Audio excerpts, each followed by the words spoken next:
Riding with the Rabbi.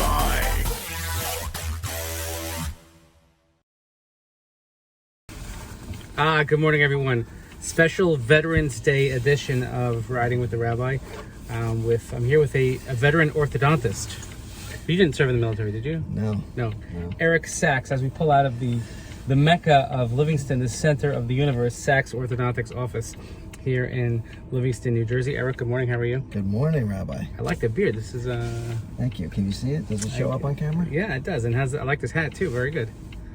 Yes, Nice. sir. Now, this is actually not the first time that we've appeared on video together. We've actually, remember, before the Yes. bar mitzvah, we did in the chair. Yes, we did. Like, that was pretty awesome. So, a lot's happened since then. How's things? How's the practice going? Thank God. All good. How many years in this building now, in the new building? The new building, I think 5-ish.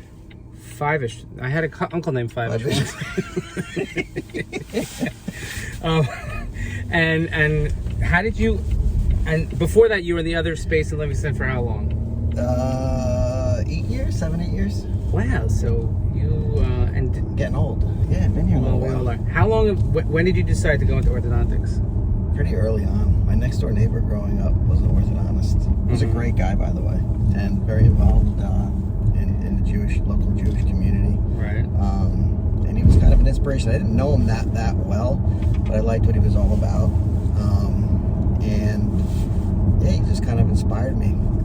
My dad was a physician, like yours, but a lot of things were changing in medicine at the time when I was considering my profession. And my dad kind of encouraged me to look at dental instead of medicine, which I did. And Because of managed care? Yes. Exactly. Yes. My parents never told us what to do, but they kind of said, like, not a great idea to go into medicine. Yeah, he just same thing. They didn't dictate what. So we have I a was lot to in do. common. We do. First of all, we both married above our pay grades. We're both handsome. Obviously, we married medical professionals. Yes. They both went to schools that were a lot more religious than the schools we went to. Yes, we both love being Orthodox. Yes, love being Orthodox. We live only a few houses away from one another. I mean, this is pretty interesting, right? It is. Yeah, so that's how that all went down. And how long? So I know you were in the other place on Mount Pleasant. Mount Pleasant, And yes. Did that property like come up, and you had a vision, and you said, "Oh, I'm going to do this," or? Are people really interested in hearing this? By the way, you'd be surprised. Really? So the story is this. So before I opened up my own office, I worked for several other orthodontists, like as an employee, and then I unsuccessfully tried to purchase those practices, and it just didn't work out from a business point of view. All great guys, by the way, whom I'm still in touch with, but just, whether it was timing or whatever, it didn't work out. And I'd spent a lot of time and money on lawyers and all this kind of stuff trying to have those deals work out, and they just didn't. So I said, I can't keep doing this. Time is ticking. So I just decided to open up from scratch. I found Livingston, I knew was the spot for me for a variety of reasons, some professional, some personal. And I found the spot. I took out a loan from Bank of America, and I built an office. And it was pretty daunting because I bought a house and took out that loan at the same time. So I was in a lot of debt. I had no collateral. This is when SBA loans, because of the crash in 2008, was happening.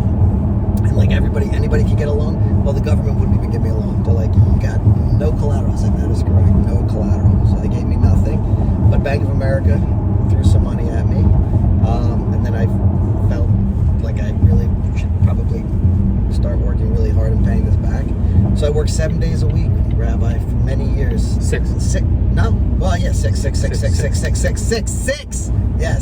6.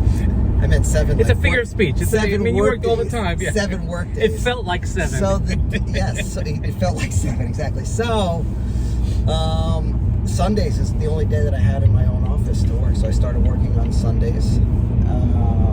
And then slowly, as I got busier, I scaled back from the other jobs, and then the rest is history. Amazing. Now Do you still bank with Bank of America? Hell no. no. But now I like to work 4 days. It's better. Well, then you work on your short game. Yes. On the other. Yes, okay. which needs a lot of work. Right. Yes. So now most of the people that are going to watch this. No. Switching from your professional life to your, I would say your spiritual life. Yes. So you and your family have become extremely involved in Eitzheim and Livingston community for a long time now. More and more as time goes on, and I think to me there were probably, I don't know, I would say 3 watershed moments, we would call it. First is when you and Jill did that presentation in Shul a couple of years ago, which, Yes. we've had presentations, I still put that in the top 3 Thank you. of all time. I don't know if you realize that, top 3. Then of course we had Gracie's bat mitzvah, which was like a real proper COVID bat mitzvah Yes. on Zoom, and then we had Henry's bar mitzvah, which was kind of like the first, I guess, in person. That was like the first in person type of thing that we had in a long time. Yes. And speaking of bar and bat mitzvahs, very exciting, coming up. Yes, that's we got the last one. That's it. Very exciting. Yes. So yeah, we're looking forward to celebrate, and so your family's becoming very important. But I don't know if people realize this, that you have a regular Wednesday night session with Rabbi Bernstein. Yes. Tell me about that. Oh, it's absolutely amazing. I just had it last night, and it was great. We study primarily midot, and it's very inspiring. I mean, I work hard. I have, in my professional education and skills and craft, but it's important to keep the spiritual mind sharp as well. And especially for me, who's not that well versed in Hebrew or Talmud and all these things, just because I didn't grow up like that, it's still, Judaism's still very, very important to me, and I like to have an understanding of it. And this is a nice way for me to kind of grow and keep in touch spiritually, and really be able to feel connected and understand what's going on, because most of it takes place in English, though Rabbi reads from some script and then kind of translates. And we kibitz, and we go back and forth, and we talk about life experiences and lessons learned, and we just all try to be better people. So it started off with just Mike Reber and the Rabbi, and then I got wind of it, and I invited myself, because why not? That's what we do. That's what we do. The more the merrier. The more the merrier. And now we've grown to others. Do we want to mention them right now? You may know who they are. Nah, we don't have to mention them right now. And it's great. So But I bet if I were to ask you, let's say, I don't know, 10 years ago, and I would say to you, yeah, you should be a member of an Orthodox shul, you'd probably be like, what you talking about, Willis? Right? Yeah, I mean, not, in other words, not necessarily, the thought of it is not necessarily the most in your comfort zone. the Orthodox people are my people. All the Jewish people are my people. Right, but in terms of where I like would to be in fit- shul, you have to have a comfort level when you come to shul. Oh, our shuls makes anyone feel So comfortable. that's what I'm going for. I mean, that's exactly it. Yeah. I think Well, that's. you teed it up nicely. I certainly did, Yeah. like I do in the fairway with your Yes. guys. And no, but it's true. I mean, it's an Orthodox shul, but it's really something for everybody, and I'm all about tradition. It's just an incredible. And it's I incredible say all shul. the time, as my rabbi taught me, he said, there are no extra Jews. True. So we don't have the luxury of saying, well, you belong, you don't belong type of thing. Now, obviously, we have rules, regulations, things we got to do, but that doesn't mean that we can't be nice about it, and we can't be welcoming, and we can't understand and work with the fact that people come from different places. I would encourage anybody to become a member, or at least spend some time at our shul. It's an incredible place, unlike no other, in my opinion.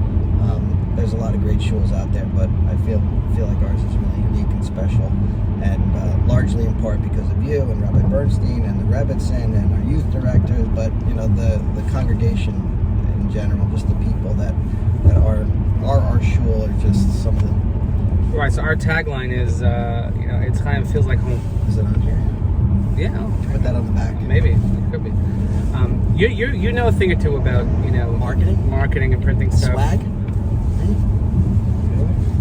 I just picked this up. Like, all I have to do is go to my kid's room and just like, I'm not sure what this is. It's like, you're supposed to stick it on the back of your phone. Red. You picked the red. It's nice. It's like stands out. Tchotchkes. What's the next? Like, can you like let it fly here? What's the next big sort of promo item?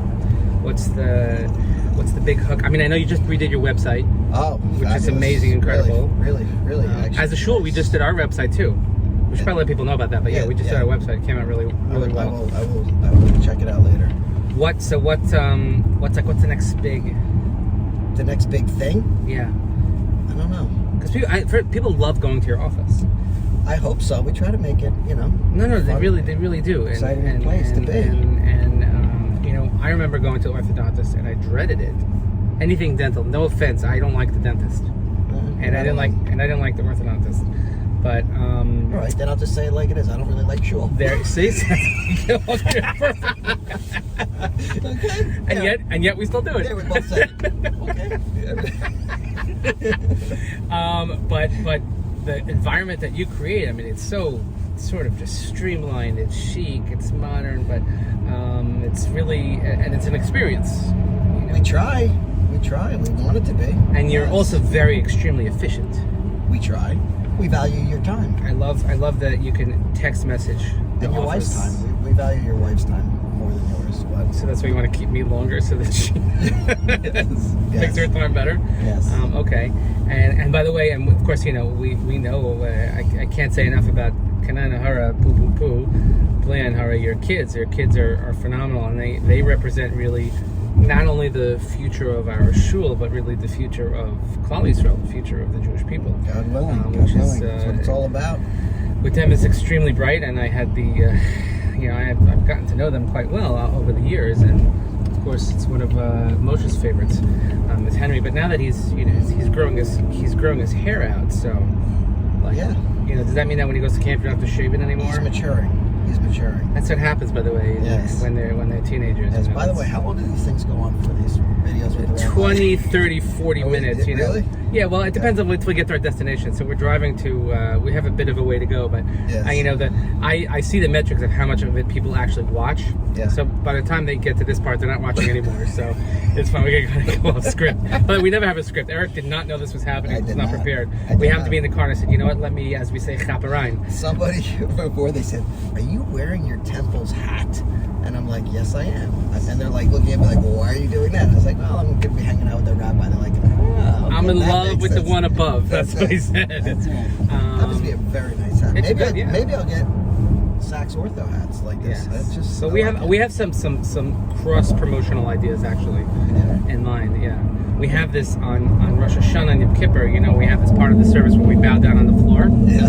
So there's a part, however, that there's a halacha. Jewish law says you're not actually supposed to go directly on the floor. So you see people take out like paper towels I've seen that. or mats. So I want to have like Saks Orthodontics Eitz Chaim mats that you bow down on, All right. and then when you put your face literally I have an idea. yeah, You do Eitz Chaim mats. right. I would like to sponsor lint rollers. Oh, Okay, in case you get your, you know, your nice suits in dirty. case you get a little schmutz on the on your, you know, okay, Shabbos all right. clothing or your, you know. Well, there you have it, folks. Yep. Schmutz-free bowing at Eitz Chaim, courtesy of Saks You gotta Orthodontics. keep it neat and tidy, That's it. We got to keep it fresh. and we gotta keep it fresh. But anyway, And spiritual. I really appreciate you spending a couple of minutes with us because you know we all know about Saks. We see it all over the place, and you do so much for the community. But this, at least, we get a peek behind the curtain, so to speak, and we get to see sort of the meaning behind the man. Well, it's an honor to be on this program, and I'd like to thank you, Rabbi. Say hi to your mom, to my mom, because my mom's the only one who watches it. So, Hi, Mama. So I think that works. Anyway, we'll see you next time on the show. Next week we actually also have a really great special edition, God willing, with the guest of honor from next week's Simcha. So anyway, but thank Look you, forward Eric. to This is that. the 20th episode, by the way. Number 20. Do I get a? You do. You get a prize. Balloons? That's where we're heading right now. Okay, So, excellent. right. Anyway, we'll see you next time. Have a great day, everybody. Bye.